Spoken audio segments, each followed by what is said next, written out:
Welcome everyone. Today finds me in Koreshan State Park in Lee County, Florida. At one time, this place was thought, by some people anyway, to be the center of the universe. But it doesn't end there. That's just the beginning of our story.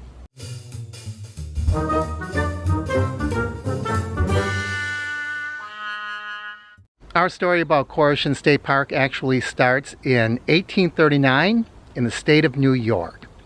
That was when Dr. Cyrus Reed Teed was born. Well, he wasn't a doctor when he was born, but he did become a medical doctor. And like many men interested in science in the 1800s, one of his interests was also electricity. Many people that tinkered with electricity in the 1800s ended up electrocuting themselves. And although Dr. Teed didn't electrocute himself, he did give himself a tremendous jolt that knocked him unconscious. And while he was unconscious, he said he received divine illumination. A beautiful woman appeared to him, and she shared with him all the secrets of the universe. And she said it was his job to redeem humanity. Now that's a pretty heavy responsibility, the redemption of all of mankind, but he took it in stride, and he decided that he was going to locate the center of the universe, the place where Christ was going to return. So using something he called cellular cosmogony, he located this place on the map, just south of Fort Myers, Florida, as the center of the universe. And why not? If you're going to start a movement, you might as well put it in southern Florida, where it's nice and warm and sunny, especially if you're coming from New York. So he changed his name to Koresh.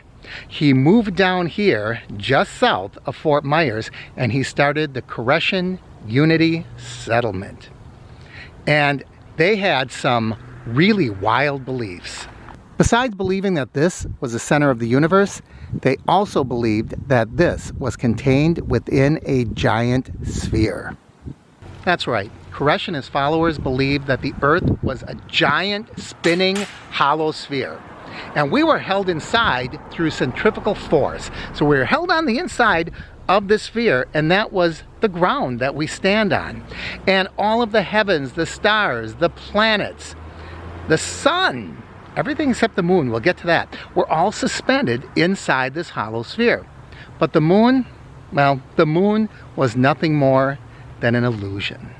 And the Koreshan movement was actually quite successful. They owned 360 acres of land, all of which eventually became this park. Now, I'm not sure exactly how they supported themselves, but I have seen a picture of Dr. Teed, or Koresh, standing with a giant fish. So it made me wonder if maybe fishing the Gulf of Mexico was one of the ways they earned their money. But this story gets even more interesting. And when some people doubted Koresh, he decided to provide proof. So he enlisted the aid of Professor Ulysses Grant Morrow, who worked at the Koreshan College of Life. I guess they had their own college to prove that we were inside a hollow sphere. So Dr. Morrow created a device called a rectilineator, and he was going to prove that the Earth actually curved up 8 inches for every mile. So they set a point out in the horizon in the Gulf of Mexico, which is behind me, 4 miles away. And this contraption, the rectilineator, was made up of 10 T-squares, and they set it up on what sounds like a beautiful mahogany stand and bases. And they were going to prove with this contraption the curve of the Earth. And wouldn't you know it took a long time, because the rectilineator was only 12 feet long and they had to go 4 miles. And they constantly had to recalibrate and move all of these T-squares. But in the end, after months of a lot of hard work, they proved that the world did indeed curve up 8 inches every mile. Well, they probably didn't really prove anything, but when you're talking about the Koresh Unity Settlement, you have a whole community of believers, and they bought into the principle. What I never understood is, how did they justify the setting of the sun each night if everything is inside a giant sphere? But if the moon's an illusion, I suppose you can get away with anything. Eventually, Dr. Teed or Koresh, explained that not only was this going to be the location of the second coming of Christ, but he himself was Christ reincarnated. Now, Dr. Teed, or Koresh, claimed to be immortal, and he said upon his death, he would become resurrected. And that day did finally come. December 22nd, 1908, Dr. Teed died. Well, of course, he was not resurrected. And although his followers held on to his body for several days after his death, the coroner eventually ordered that it be buried.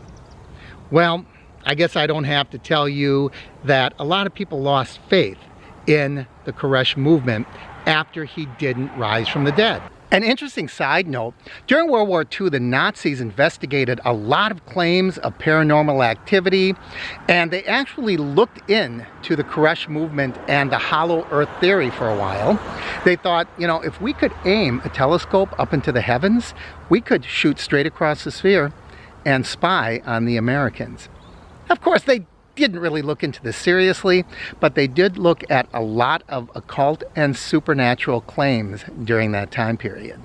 The Unity settlement eventually started to lose followers until, in 1961, those that remained donated this land to the state of Florida, where this state park continues to bear the name Koreshan State Park. So when you hear about these settlements, these communes, these cults, it's not some 1960s hippie thing. These have been around a long, long time. I hope you enjoyed our story of Dr. Cyrus Reed Teed, also known as Koresh. Please like and share the videos. If you haven't already, please subscribe. Ring that bell icon up above so you know when I post new videos, and leave your comments down below.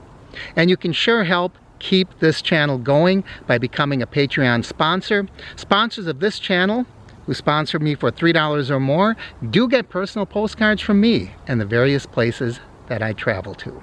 Thanks for watching, everyone. I'm Mark with the Average Me Channel.